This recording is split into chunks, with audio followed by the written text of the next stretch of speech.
Fait que c'était en 2019, la naissance de mon garçon, qui était mon premier bébé, mais qui est encore mon premier bébé. Les membranes avaient rompu à 1 heure du matin. J'avais appelé ma sage-femme, tout était correct. Puis le lendemain matin, j'étais allée la voir en maison de naissance. Puis oui, on a confirmé que c'était du liquide amniotique. Puis elle a dit, ben, comme, qu'est-ce que tu es à l'aise de faire? Puis moi, j'ai dit, ben, je vais attendre que les contractions arrivent d'elles-mêmes. Fait que je suis retournée à la maison. Comme j'ai pris la journée relax, on a marché dans le centre d'achat. Puis j'ai commencé à avoir des contractions, mais qui étaient quand même, somme toute, espacées. Fait qu'à 8 heures du soir, je suis retournée en maison de naissance. On a fait du rebozo, du tire-lait, de la teinture mère, je pense.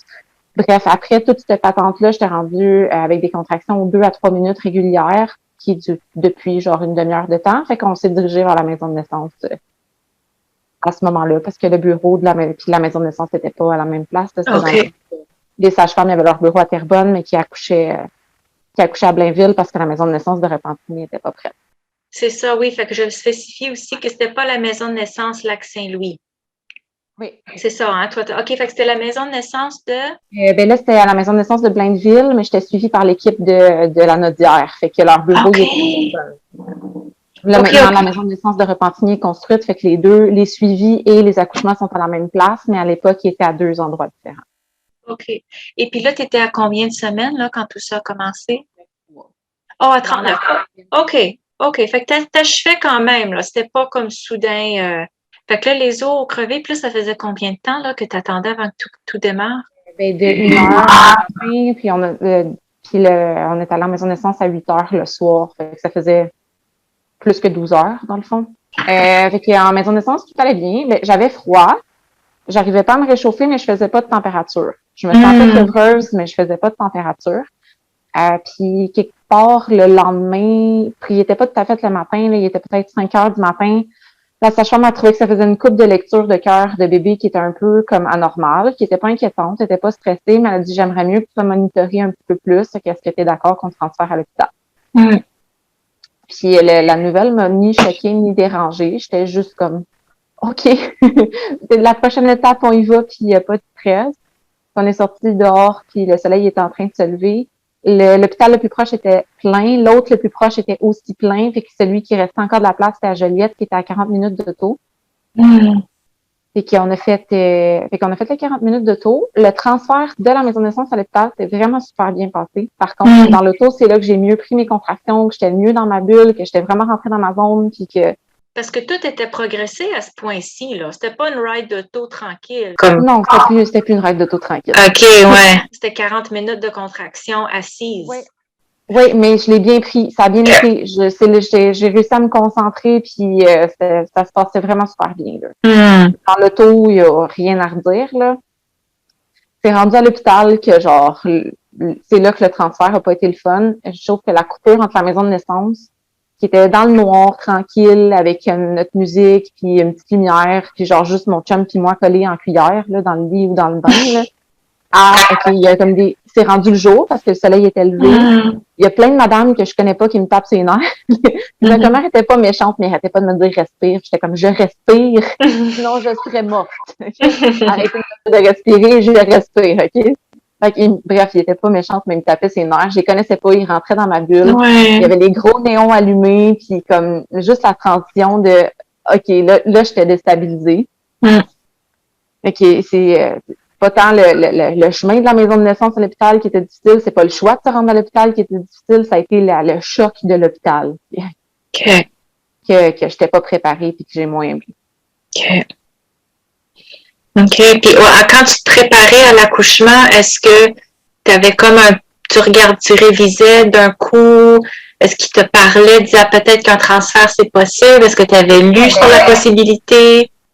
Je savais que c'était possible. J'étais pas nounoune, puis je savais que ça existait. Mais je me suis dit que ça m'arriverait pas à moi. Je m'étais pas préparée à.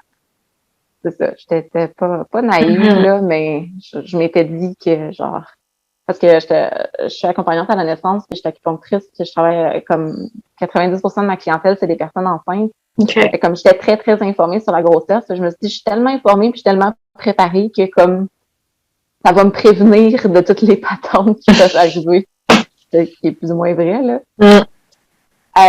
Fait que c'est ça. Puis ma sage-femme m'a suivie. Okay. à l'hôpital, puis elle est restée un petit bout de temps. J'étais contente qu'elle me suive, que je vois son visage qui était familier, mais elle a quand même été très en retrait, puis j'aurais eu besoin d'une intervention active. C'était pas nécessairement son rôle, là, mais ça aurait pu être mon conjoint aussi, mais je l'avais pas coaché à faire ça. Là. J'avais besoin que quelqu'un ferme les lumières, ferme les stores, rallume les mêmes chandelles, reparte la même musique, puis me regarde dans les yeux, puis me dise comme c'est correct, tout va bien.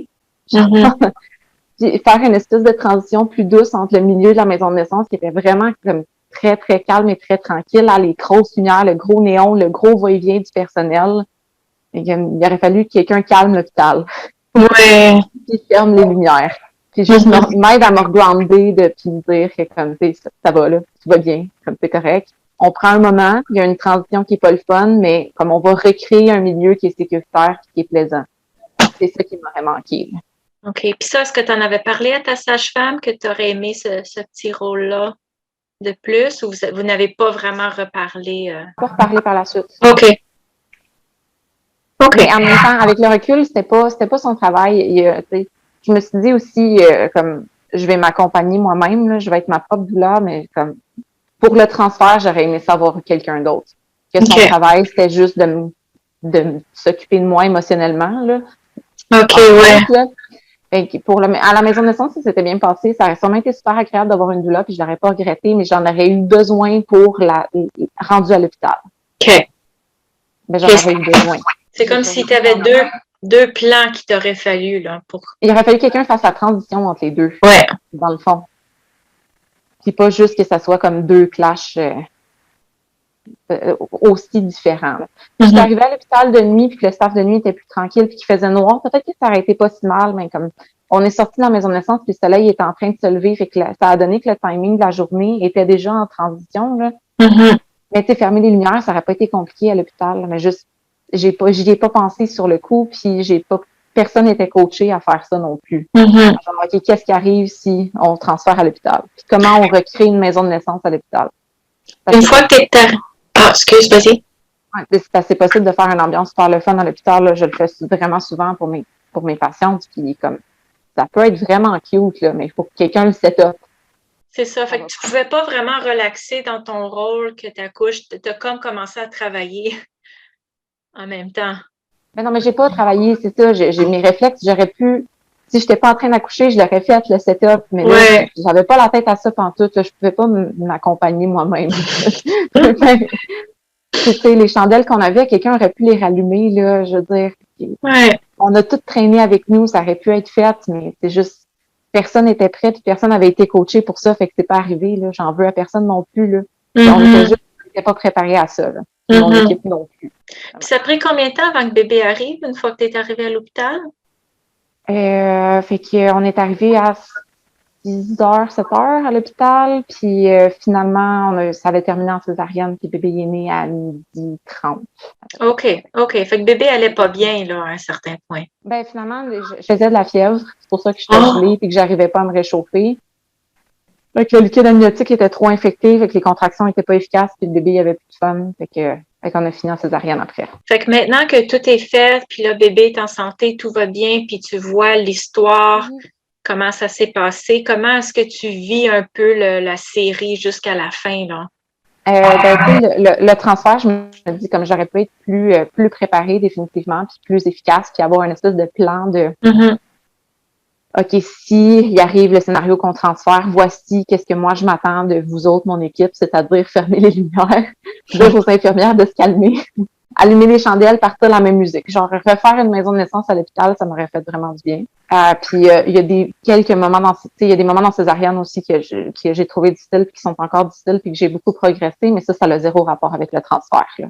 OK, mais quand même, ça fait partie de ton histoire. C'est vraiment l'histoire globale. Tu n'es pas obligé d'arrêter là, juste au moment que tu es transféré. C'est vraiment comme l'expérience du début à la fin, le suivi, comment tu as vécu ça, parce que tout fait partie de ton histoire, là. Ben, tu sais, dans ce cas-là, je manquais de préparation pour tout. Là, je m'étais aussi dit qu'une césarienne, ça pouvait pas m'arriver. J'en ai vu une césarienne en stage, là. J'étais très préparée. Je sais que ça existe. J'en ai assisté. Fait que, mais je m'étais dit, bah, ça m'arrivera pas à moi.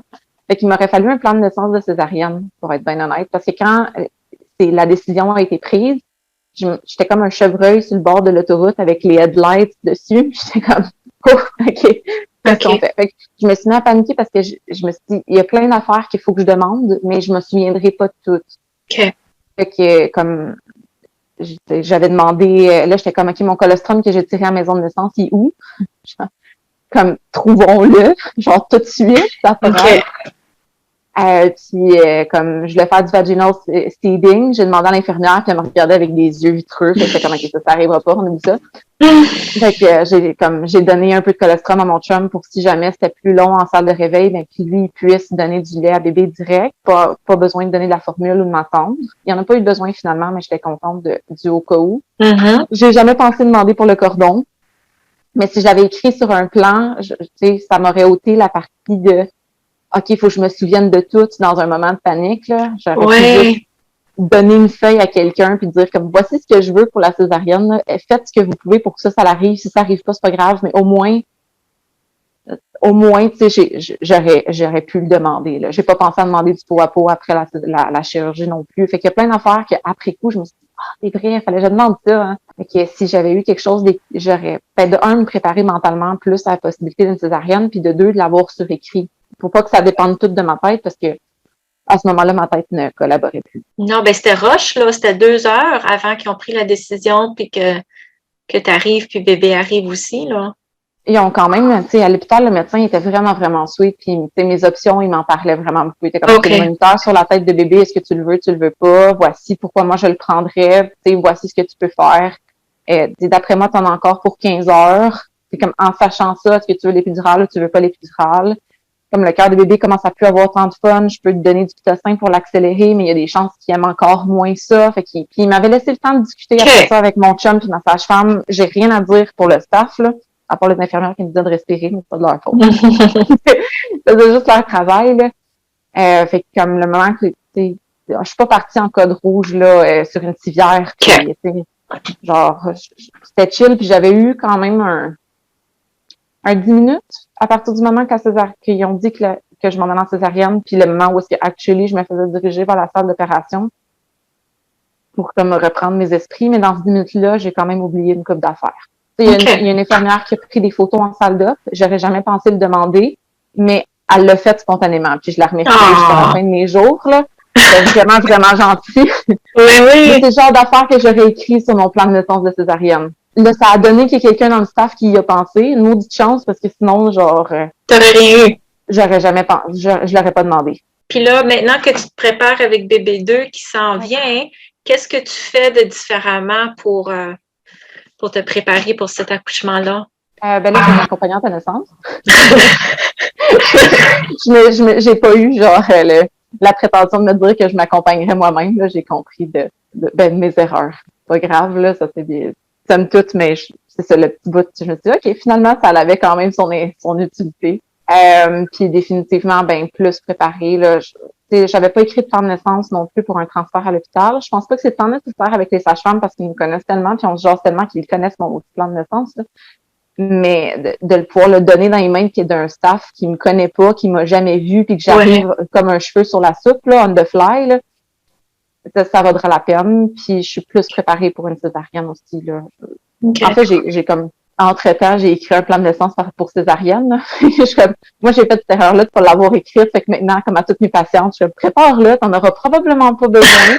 T'en as pas besoin, c'est pas grave, tant mieux, c'est comme une assurance. Je te souhaite de jamais t'en servir, mais si jamais t'en as besoin, il y a des fortes chances que tu sois contente de l'avoir. Puis plus ouverte aux possibilités que comme les choses peuvent virer, pas comme je pensais, puis c'est correct, là, genre.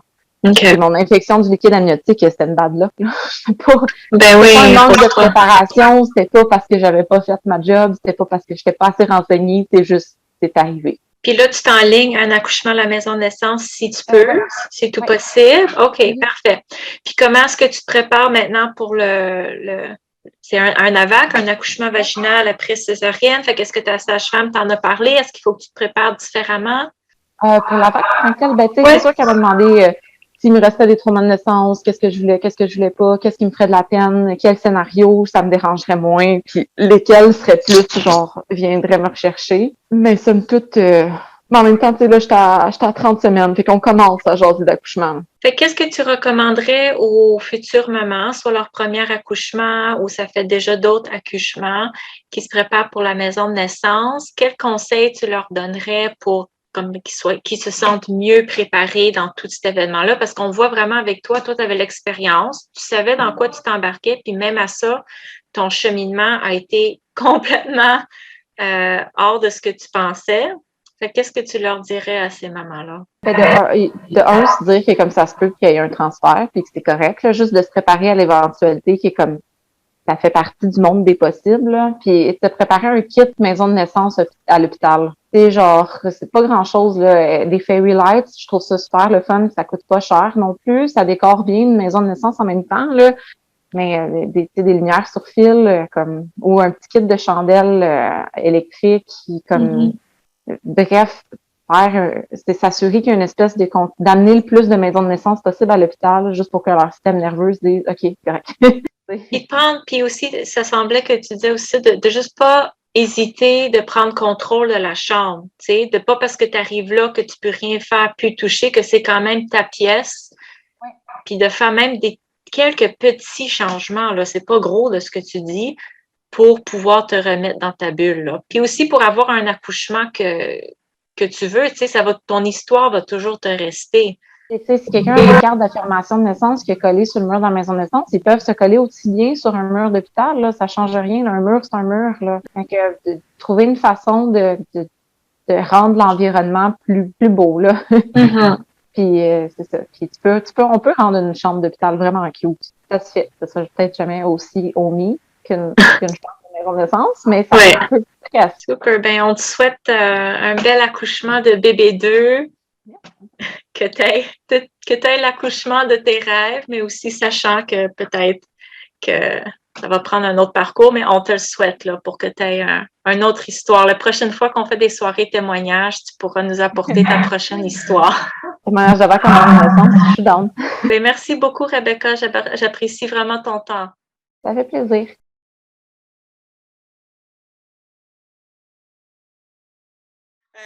En fait, il y avait le côté préparation au niveau du choix de où est-ce qu'on voulait accoucher. Avec mon conjoint, en fait, au départ, c'est sûr qu'il préférait l'hôpital. Il y avait déjà une crainte. Moi, j'avais comme le juste milieu, le compromis d'aller à la maison de la naissance. Puis, à force d'en parler avec la sage-femme, puis après avoir fait aussi surtout les vidéos préparatoires par Zoom, que c'était à cause de la pandémie, papa a vraiment comme pris plus confiance, puis on a décidé d'accoucher à la maison de la naissance. Pour finalement, à la toute fin, avant les 36 semaines, décider de le faire à la maison. OK! Puis, ça nous a été enlevé par la pandémie. 2 jours avant, c'était ils ont arrêté les naissances à la maison. OK, parce que bébé a quel âge? Bébé, elle a 3 mois. OK, fait que c'était à la toute dernière vague, là. Oui, c'est ça. C'était comme... vague. Elle est née le 24 décembre, puis je pense peut-être autour du 20 quelques décembre, ils ont arrêté les naissances à la maison, à domicile. OK. Oui. Ouais. Fait qu'on a changé plusieurs fois notre plan. Puis, tu sais, j'étais vraiment comme go with the flow, mais c'est quand que, tu sais, qu'on réussissait à avoir quelque chose, puis que finalement, ça nous était enlevé. Tu sais, tranquillement, il y avait du lâcher prise à faire, puis il y avait comme des petites déceptions ici et là. Pour finalement revenir à mon plan qui était la maison de naissance, qui me convenait très bien au début. Alors, c'était vraiment juste le lâcher prise de comme accepter qu'on s'adapte, vraiment. Fait qu'on, finalement, j'étais à 41 semaines. Il fallait faire les monitorings à l'hôpital. En fait, ça nous a été proposé. Puis, j'ai négocié, finalement, j'ai fait mon premier monitoring à 41,1. J'ai essayé d'étirer, mais c'était dans le temps des fêtes, les fériés, la fin de semaine. C'était difficile. Je savais qu'il y avait comme des possibilités, ça avait été discuté avec la sage-femme aussi, qu'il y avait des possibilités qu'il y ait des recommandations qui soient faites à l'hôpital, possibilité de déclenchement, possibilité de perte de soins de la sage-femme. Je savais qu'il y avait des risques dans le sens qu'on perde l'accouchement que là, il était rendu à la maison de naissance, qui était comme mon souhait de naissance, en fait. Je savais qu'il y avait comme des petites déceptions peut-être à y avoir de ce côté-là. Puis comme de fait, à 41.1 au monitoring puis à l'échographie, ils ont finalement dit qu'il manquait de liquide amniotique, puis qu'ils me donnaient 24 heures pour me déclencher à l'hôpital. Wow! Fait qu'ils me laissaient aller à la maison, mais c'est ça, tu as 24 heures, puis ils cédulent pour le lendemain matin un déclenchement avec l'ocytocine. Donc, j'appelle ma sage-femme. Puis,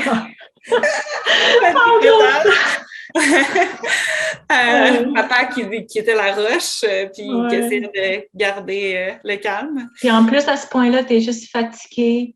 Comme tout est beaucoup plus, là. Tellement amplifié parce que je sais pas comment expliquer, mais tu sais, c'est hormonal, là, c'est comme... on dirait que tu te ressens comme un enfant qui veut quelque chose puis qui se fait dire non, tu peux pas l'avoir. Fait que les déceptions sont tellement comme émotionnelles, tu sais. Ouais. Puis là, tu sais, 24 heures, puis c'est pas savoir, tu sais, est-ce que tu vas réussir à déclencher? Parce que la sage-femme m'avait dit, s'il y a quoi que ce soit, tu m'appelles, on en discute, puis même s'ils veulent te garder, tu sais, on peut en discuter, tu m'appelles, puis on va en parler, puis n'hésite pas, puis tout de suite après ton rendez-vous, appelle-moi, je suis là, tu sais. J'étais vraiment comme, je me sentais au moins en sécurité par rapport à ça. Mais c'est sûr, comme toute la nuit, j'ai fait de l'insomnie avant d'aller à l'échographie. Puis, ouais, fait que finalement, j'appelle tout de suite en sortant. Comme, il me donne 24 heures pour qu'on fasse quelque chose. Fait que je suis allée à la maison de la naissance pour faire un stripping, qui n'était pas dans mes souhaits aussi au départ. Mais comme j'ai dit, on s'adapte, puis c'est de peser les pour et les contre, puis de savoir, tu sais, qu'est-ce qui, au final, est plus comme... qu'est-ce qui va plus vers tes souhaits de naissance, tu sais, quel compromis que tu peux faire, en fait. C'est vraiment ça, tu sais, c'est d'aller avec qu'est-ce qui est mieux pour bébé aussi, puis de voir que c'est pas juste pour toi, mais tu sais, c'est pour aussi... ton bébé pour qu'il soit en santé, pour que tout se passe correctement aussi. Alors, j'ai opté pour le stripping. J'ai fait aussi un traitement d'acupuncture tout de suite après. OK, toi, tu as mis le full package, là. Oui. Après ça, le protocole ballon tire-lait, 20 minutes, 20 minutes. On a eu une relation sexuelle après. Puis, des ananas, une longue marche. Ça l'a fini par l'huile de ricin, le fameux smoothie. Puis, à 5h30, je prenais ma deuxième dose. Puis, à 7h30, le soir, mes contractions, je ne savais pas que c'était des contractions encore, mais clairement, je me sentais pas bien et tout. Nauséeuse, un peu mal partout. Puis, j'ai été dans le bain, puis l'eau avait comme des petits... morceaux plus opaques. Je suis sortie du bain, puis mes os avaient crevé. Alors, ça a commencé hyper intense. Ouais. Fait que, wow! Fait qu'il y a quelque chose là-dedans qui a fonctionné, c'est sûr. Après tout ça, c'est sûr. OK, fait que là, ça, c'est dans la nuit, là. Fait qu'ils ont déclenché tout de suite tes contractions, comme si tu avais eu ton pitocine, finalement. C'est vraiment, ça, c'est comme du pitocine, comme plus naturel, si on veut. Mais c'était des contractions aux 2 minutes, comme assez intenses. Puis ton cervix était fermé. Non, quand j'ai eu mon stripping, j'étais dilatée à 4, effacée à 80. Quand même. Puis après le stripping, c'était comme à 5 à peu près. Okay. Fait je pense que c'était des contractions finalement, mais étant mon premier bébé, j'avais comme des douleurs au bas-ventre parfois, mais comme rien de dérangeant pour mon quotidien. Fait que je pense que mon travail avait commencé depuis un certain temps, mais lentement, mais sûrement. Ouais. Alors, tout ça pour finalement qu'on se retrouve à la fin de la journée. Mon travail commence, puis on se dirige à la maison de la naissance à 10h30 à peu près qu'on est arrivé. Et puis, c'était vraiment bien. J'avais justement cette chambre-là avec le bain. J'ai pu au moins pouvoir faire mon travail, puis mes contractions, puis tout ça dans le bain comme que j'avais souhaité, en fait. Là. J'avais loué un bain pour la maison au départ, pour le domicile. Ouais. Finalement, l'accouchement et tout s'est passé à la maison de naissance comme tu voulais. Non, c'est ça. Non! Fait... Oh, il y a un twist! Okay. Oui, encore! OK. Mais c'est ça, dans le fond, le lendemain, vers 9h, à peu près, j'étais dilatée à 10, puis effacée à 100%. Donc, je pouvais commencer à pousser si je sentais la pression puis le besoin de pousser. Mais je pense que j'ai été comme trop...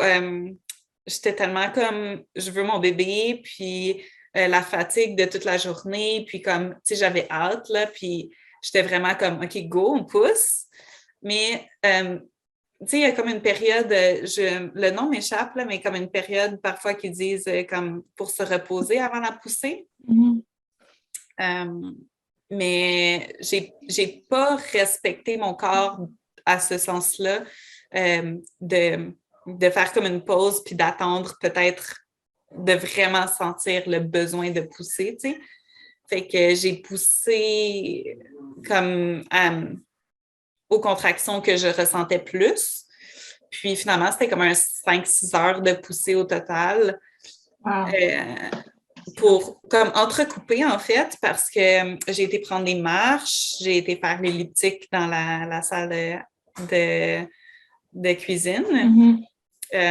Donc, c'était comme entrecoupé pour les pousser, mais quand même, c'était au total à peu près ça. Puis, ce qui est arrivé, c'est que mes contractions se sont espacées. Fait que ma poussée était comme moins efficace. Puis, vers midi et demi, à peu près midi, il y a eu du méconium dans mon liquide amniotique. Donc, c'est là que la sage-femme m'a montré sur le piquet, le méconium. Puis, elle m'a comme préparé, dans le fond, à la possibilité du transfert, puis à voir avec moi c'était quoi comme mes désirs par rapport à ça, puis comme, tu sais, négocier un peu comme qu'est-ce qu'on fait. Puis, elle m'a donné finalement comme 1 heure et demie avant qu'on fasse le transfert finalement. Puis rendu là, tu sais, c'était vraiment pour le bien-être aussi du bébé. Puis j'étais épuisée. Je savais que j'avais comme atteint un plateau, là, tu sais, que je poussais, mais que mes contractions étaient tellement espacées que j'étais comme, clairement, je pense que j'ai besoin d'un petit coup de pouce. Puis j'ai tout donné pendant 1 heure et demie. Mais, tu sais, il fallait... un conseil que je peux donner, c'est comme quand on atteint un plateau, c'est comme de... Tu sais, je pense que je me donnais, mais comme je me surpassais pas.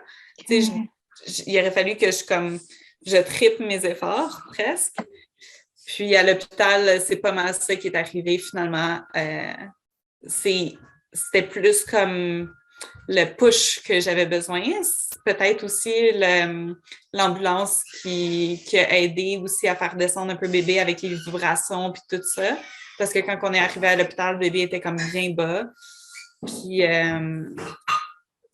c'est aussi à l'hôpital une poussée qui a été dirigée de 10-15 secondes de poussée avec un arrêt de respiration, comme un blocage de respiration. Fait que ça l'a vraiment aidé, je pense, à pouvoir sortir bébé, en fait, qui était 8 livres 12 onces, qui n'était pas un petit bébé pour un gros bébé. Hein? Ouais. Alors, je pense que j'avais besoin comme d'un... autant que j'aurais... mon souhait était comme une naissance plus intuitive, plus comme de pousser comment je le ressentais, autant que je pense que j'avais besoin finalement de me faire comme pousser à fond, puis fallait que je donne comme 200-300% à mes poussées. Yeah. J'ai appris quelque chose de moi-même là, que j'ai qu'on est capable de se donner à 100%, 110% toute seule, mais comme des fois, on a besoin du village, comme qu'ils disent, puis de se faire pousser, ouais. Good. Fait que finalement, ça a bien terminé à l'hôpital. C'était pas long, hein, après que tu sois arrivée? 1h30 de poussée dirigée avec... j'ai été hyper chanceuse pour le médecin que c'était Alex Shore.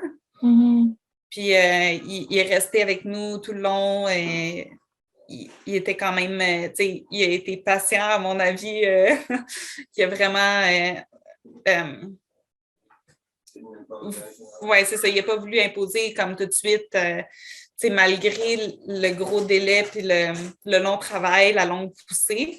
Il n'a pas voulu comme imposer des manœuvres comme médicales ou des médicaments ou quoi que ce soit. Fait que c'était vraiment comme... on a pu respecter un petit peu la lignée vers laquelle je m'ennuyais, mais avec des compromis comme la position pour la poussée, puis le fait que c'était dirigé, puis avec le blocage de respiration. OK. Oui. OK, good. Puis après ça, une fois que tu étais à l'hôpital, est-ce que tu as pu retourner à la maison de naissance avec bébé?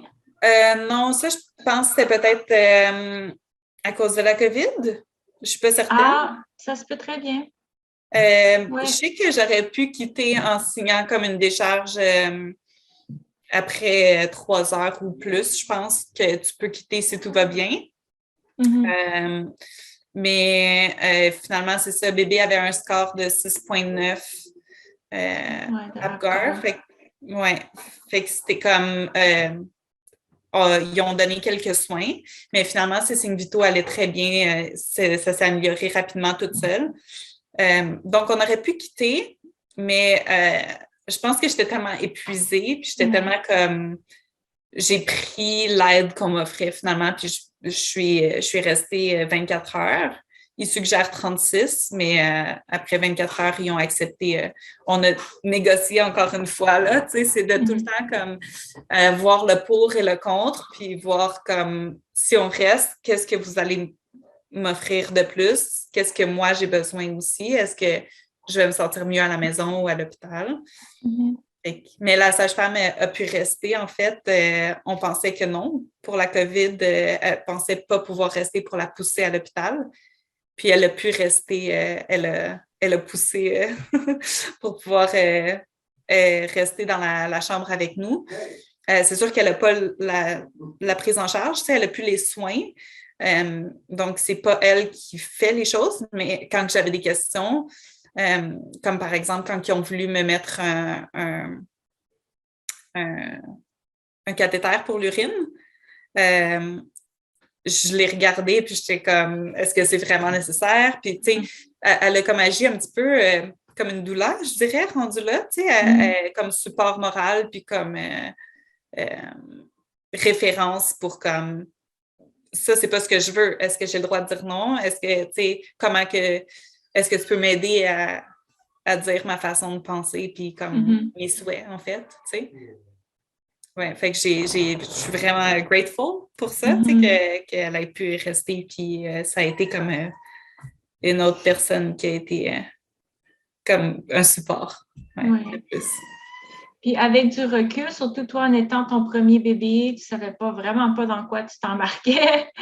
Et puis, tu avais un plan, un peu une vision de ce que tu voulais des choses. Maintenant que ça fait déjà 3 mois, est-ce que tu as un peu digéré ton expérience? Est-ce que tu as un peu de rancune ou est-ce que tu as fait un peu la paix avec tout ça? Je dirais que j'ai fait beaucoup plus la paix que vraiment juste après l'accouchement.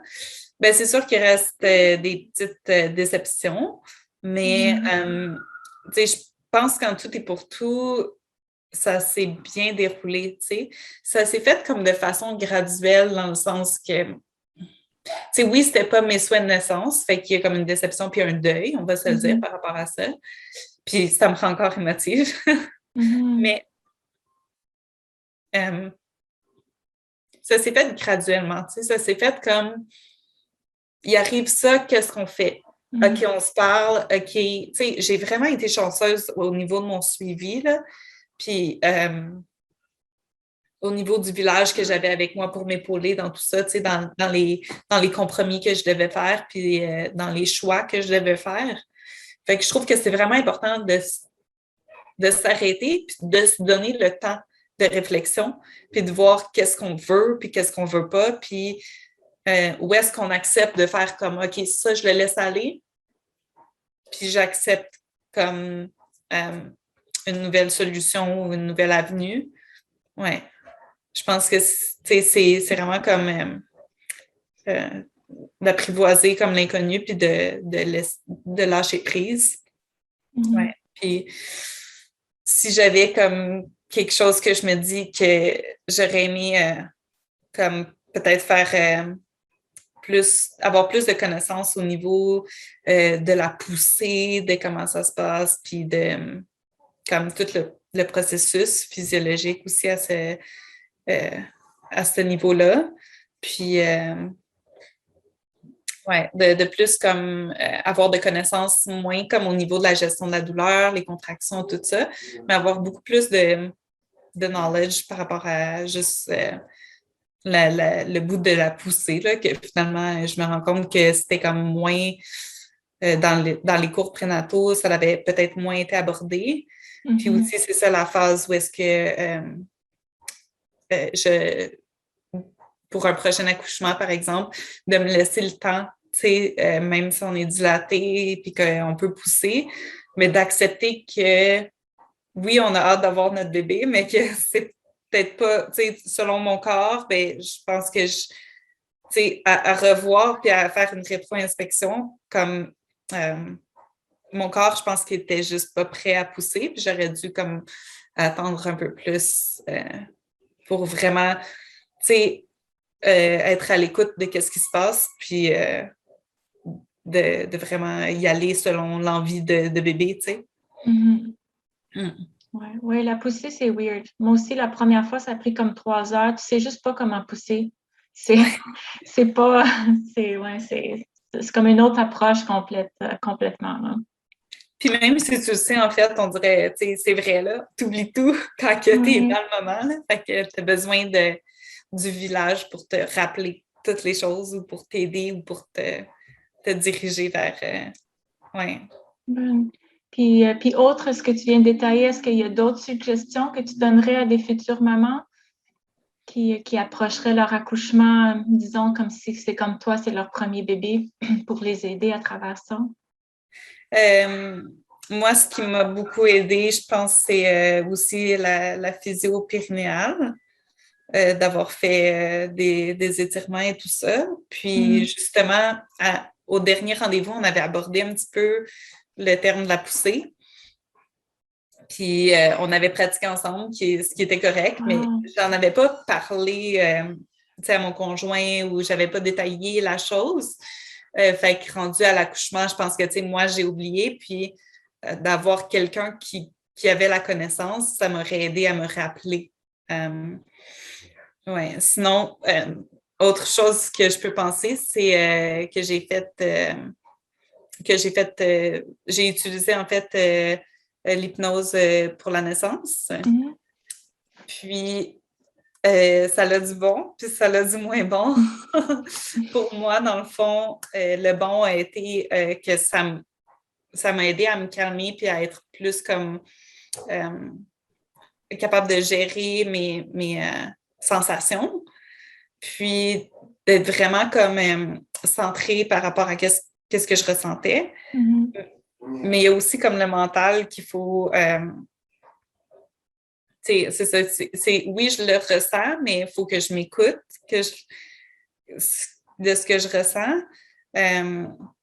sais, de pas être comme surexcité à vouloir pousser, là. C'est plus, au niveau de la gestion de la douleur, puis d'être comme capable de ressentir ses sensations, puis de les accepter, puis d'être capable de comme mettre la switch à off, puis de l'impermanence de ces sensations-là qui partent puis qui viennent, puis que c'est temporaire. Ça l'a aidé, mais c'est plus au niveau de la poussée, encore une fois, que c'était pas très abordé dans l'hypnose de naissance. Puis que c'est pas... Il y a tout le temps quand même la réalité versus que c'était nos attentes. Puis je pense qu'avec mon hypnose de naissance, c'était vraiment comme plus smooth, puis plus... Je visionnais comme une poussée vraiment plus intuitive, plus relaxe, je pense. Je ne sais pas comment décrire. Dans ce que je m'étais entourée, dans mes connaissances, autant au niveau de l'hypnose que autant au niveau des vidéos de naissance, c'est tout ça que je regardais, je pense que c'est quand même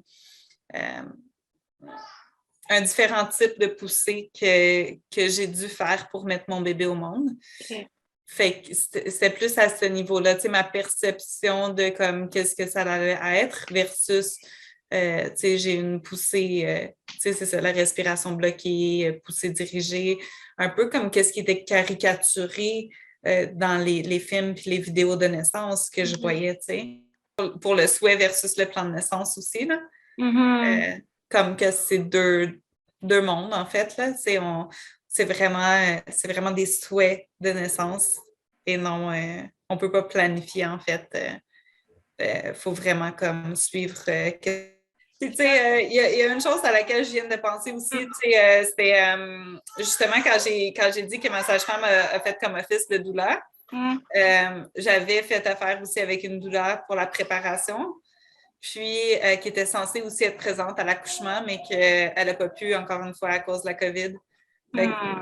D'autres adaptations, mais aussi comme, c'est ça, comme une préparation qui avait été faite en fonction qu'elle soit là, mais qu'elle n'avait pas pu être là. Fait que